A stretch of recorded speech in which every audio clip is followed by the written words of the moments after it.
Welcome back to the Teacher's AI Cafe. I'm Kane, a teacher and a parent who wants AI to give us back our time.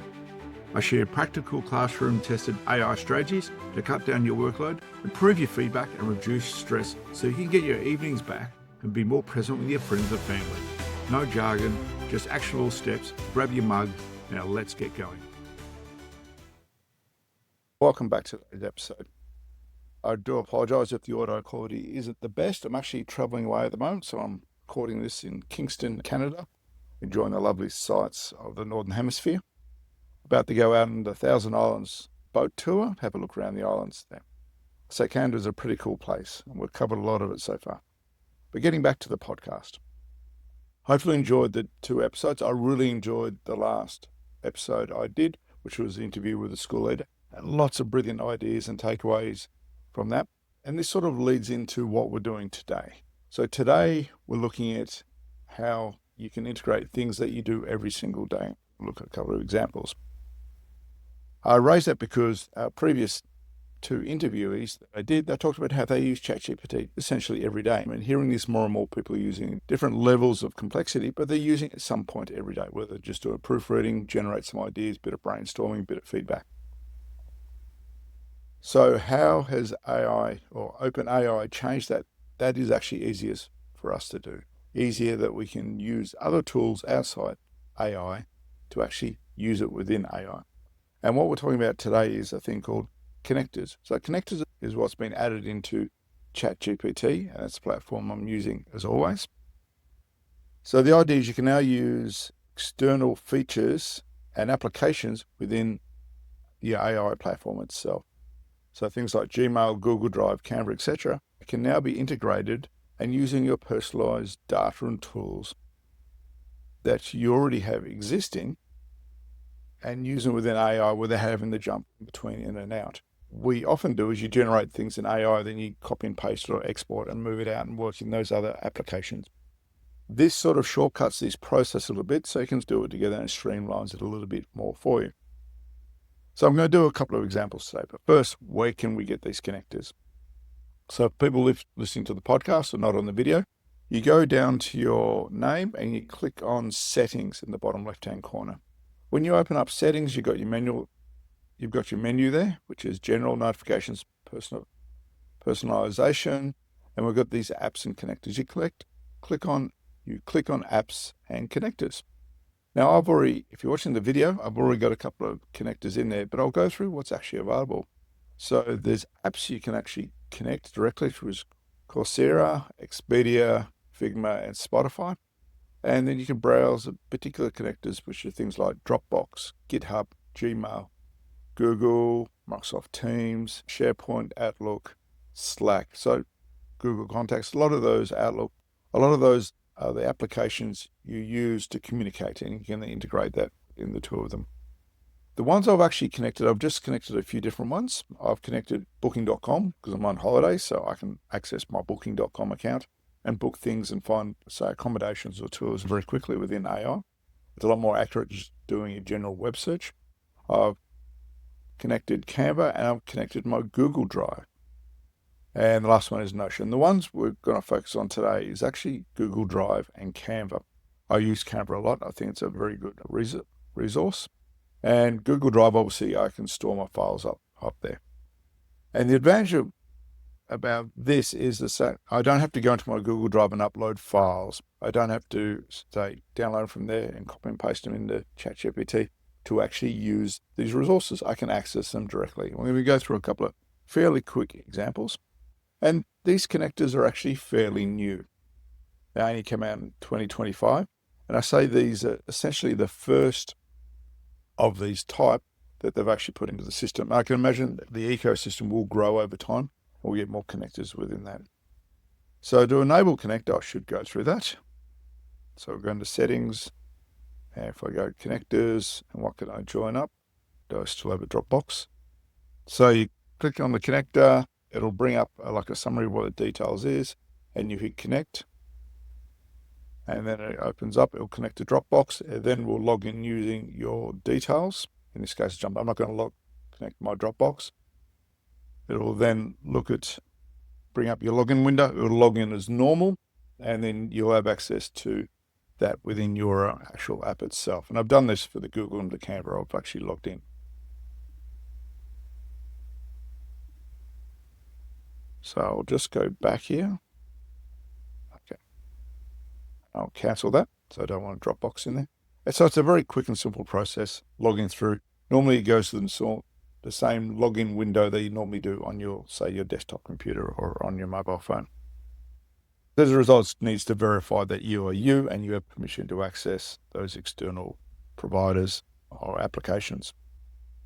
So that means once we're in ChatGPT, you can automatically reference things like your emails, your calendar details, and usually they're shown within inline citations linking to the files or emails. And we're going to have a demonstration of that at the moment. The one I don't want to do a huge amount because I really want people just to get on there and have a bit of a play and see what it does. So on the screen here, I've got a brand new chat. I click on the plus button and I go down to add sources. And when I add sources appear, and I've got a drop down box on here, and I've activated Google Drive. I've left Notion. I've also got Connect Gmail, Google Calendar, and so on and so forth under there. Now, what I've got on my Google Drive,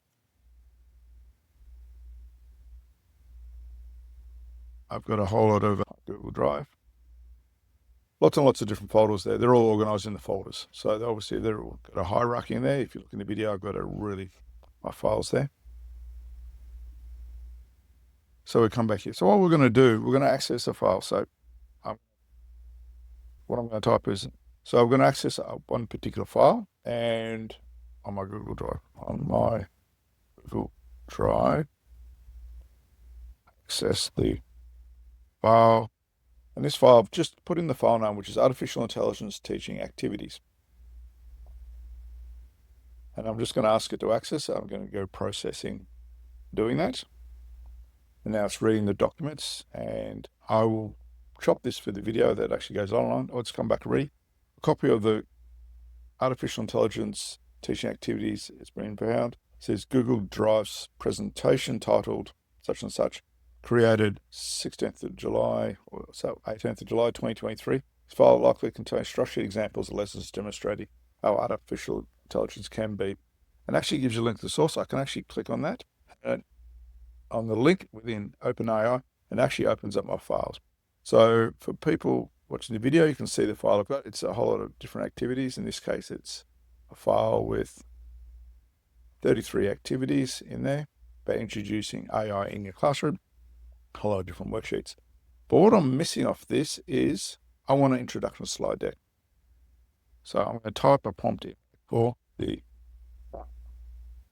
activity, create for me an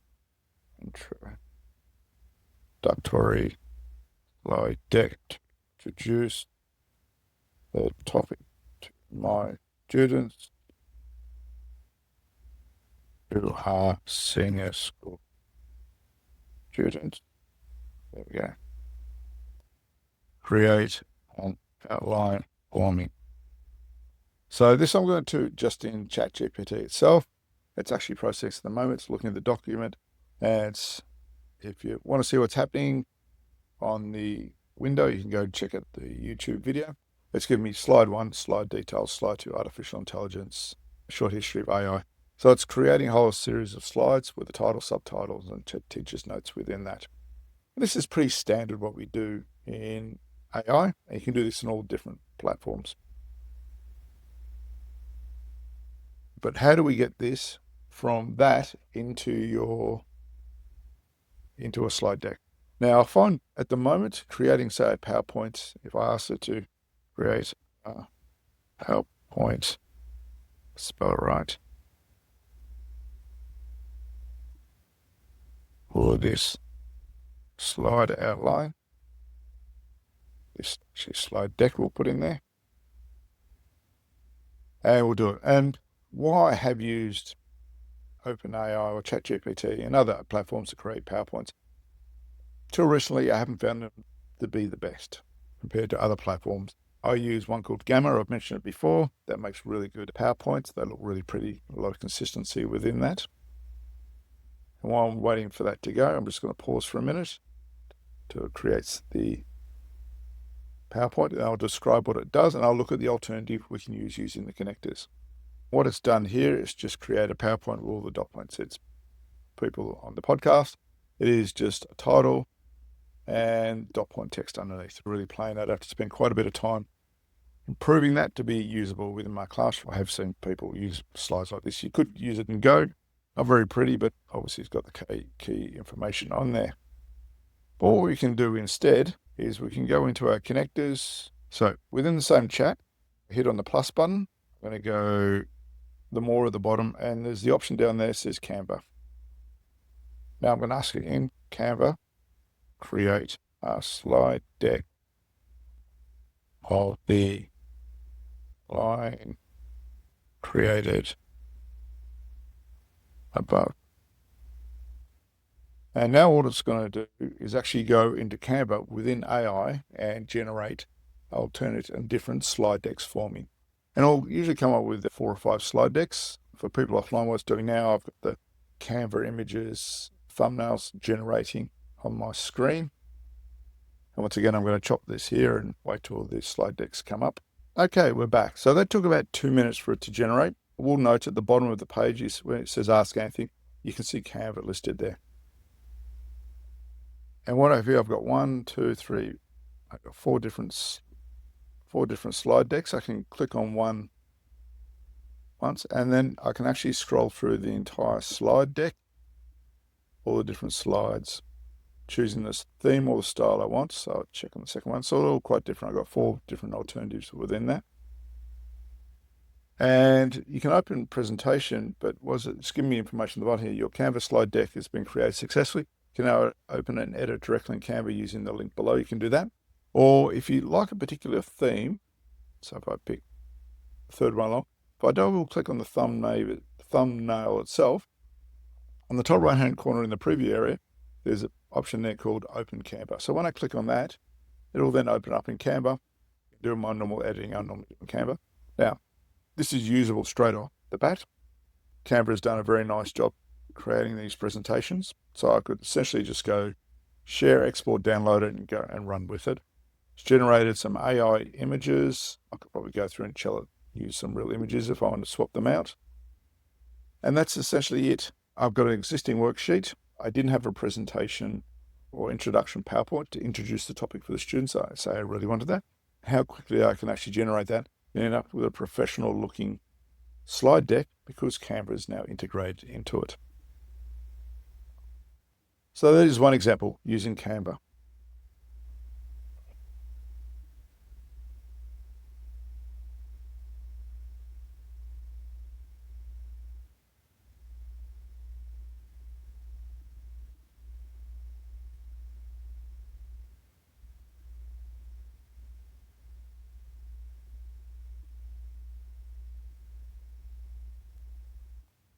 I'm now going to do a reverse of that. I'm actually going to take an existing resource and make some additional tools to actually support this. So instead of doing a slide deck, I can do a few different activities. Really very helpful. This is particularly helpful if you have multiple folders within folders, if you're organizing lots of information. Okay, so what we're going to do now, we're going to do a bit of a different process. First, following, I made a copy of the note, backed it up to my Google Drive from my local hard drive. And the advantage of the connector is it can actually search for all the different subfolders. I'm going to go add sources, my Google Drive, access on my Google Drive, a file, source analysis by source, version 1.pdf. This is a document I use in my history class, big summary that it's located already, which is fantastic. It's just the summary details, but people online, you can look at the YouTube video, I'll click into it here. It's a big table about different types of source analysis and their usefulness on there. It's really handy out the students to give that sort of basis. And what I want to do is create a sort of like a summary chart of the information from the, change the source, big camera again, from the document, create, summary. the usefulness and non-usefulness of each source with separate by each.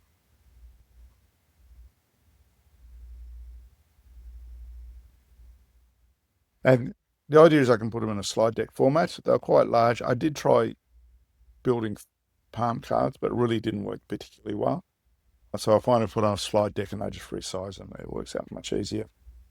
I can export them like a JPEG and I can squash them down, put them on another document and then print them out much smaller and minimize them.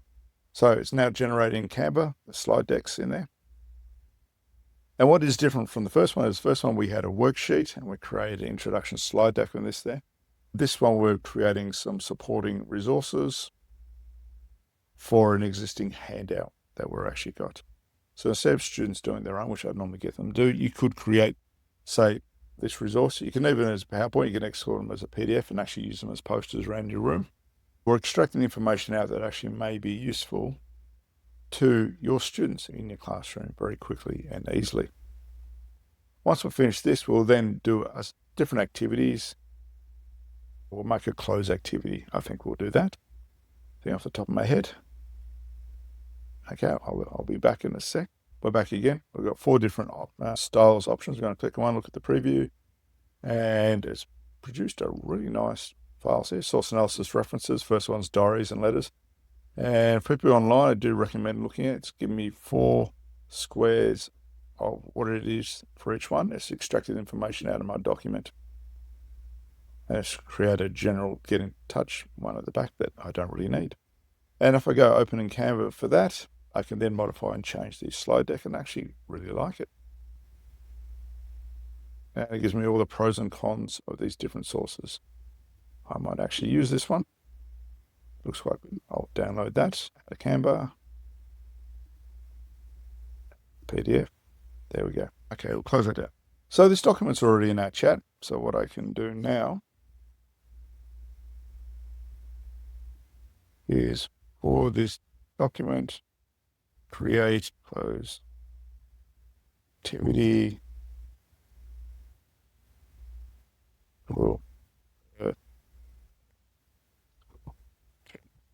to check their knowledge on the different sources. And so close activities are really good to do in AI. Also good if you've got like a PowerPoint. You can then create a close activity or fill in the blanks for your slide decks as you go through. And it's created a slide deck for me. It's put in the origin purpose. So it's actually picked the same points in there: usefulness, origin, nature, and purpose within that. And it's created 7 different ones. So it covers the topics of things like diaries, posters, government records, photographs, newspapers, cartoons, speeches, and there's given me some extension activities. And what we can always do is create a solution to this activity.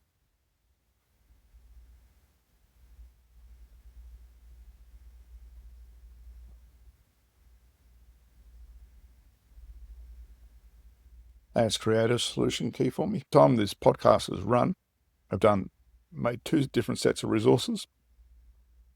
But previously, in the time this podcast has run, which is only less than 10 minutes, I've created 2 different types of resources I could use in the classrooms for different letters. There, for different lessons. We'll get that right. And we're all good to go things. So this is just the touching point on this. But the advantage of this, and I will explore these more in future episodes, because like I said, I do want to try and keep my episodes fairly short, is you can use these resources to do lots of different activities.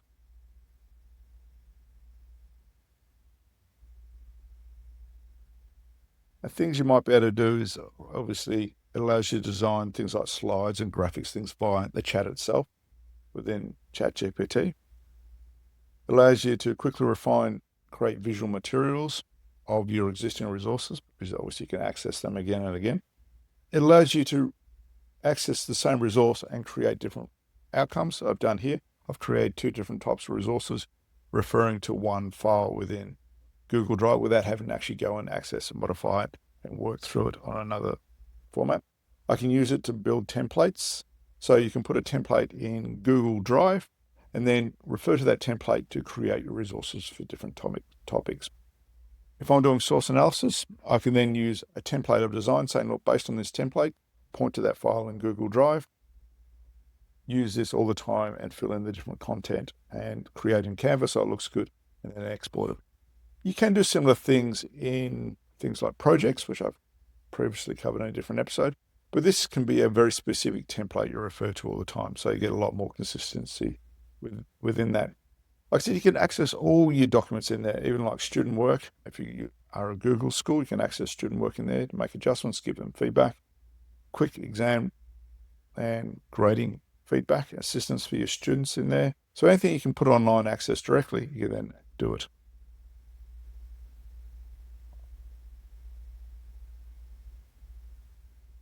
In terms of impact on the classroom, things it can do, it's actually increase your student engagement and support. Like I said, if you look at the YouTube video there, the first one was slide PowerPoint was really terrible. The one made by Canva was really good. So increases, allows you to create those more engaging materials on there. It's timely and you can actually get things done very quickly. And like I said, as you're doing this, you're learning how to use AI more effectively, use more of the advanced tools. This is available on the free version, but there's not as many connectors in there at the moment. So if you want access to all the different apps that we've got available at the moment, you need to do the paid version on that. Obviously, some drawbacks with this, depending where you are in the world. OpenAI tends to roll out features at different rates in different parts of the world. So not every place in the world has access to it, but if you're in the old first world or the Western world, you tend to get access to all the resources fairly quickly for you. Privacy, data security may be a concern because obviously you are giving these models access to these files that you're going through. I have nothing on my Google Drive that I've got concerns about. It's all school resources. There's no personal details within there. And once again, you've always got to check the accuracy and verify what's actually producing for you. Well, like I said, every model is getting better and better for that. As with everything you do here, use your experience and start with a goal in mind. So this is the file I want to do, this is what I want to produce. But you can get on and have a play. But like I said, if you're short on time, you can get straight into it. I've used a quick chat mode. I didn't use anything deep research. You can bring these files in there and use them to do deep research. So if you might get a Holocaust file about an event, you've only got a little bit of information, you can then tell it to do big, deep research on that document to get additional information and create more depth for you on that particular one. I'll do a separate episode on that as well. So essentially, these new connectors open up more possibilities about reducing the amount of busy work that we need to do and enhancing our instructional design materials that we actually use within the classroom. Because they allow you as a teacher and us to tap into our emails, calendars, documents. You can even build calendars out of it. And speaking like building on what the last person I interviewed, they can get students to build assessment calendars so they know where all different things are built in there. If you tie that into your calendar, a Google Calendar, say in Google Classroom, share that with your students, and then they can import that themselves so you can build it that way. Thank you for listening today. As always, if you like this podcast, you can subscribe. I'm getting a lot more listeners all over the world. Thank you for tuning in. And if you enjoy this, share it with your colleagues in your school. Just send them the link. So look, check out these different episodes. If there's one in particular, I highly recommend the school leader and the conversation with the science teacher, Kayla. Definitely listen to those episodes, different perspectives on how they're using it. Do hop onto Apple Podcasts. Do leave me a really positive review so other people can actually find it. Until then, keep up the really good work in your classroom and keep experimenting with AI. Look after yourselves.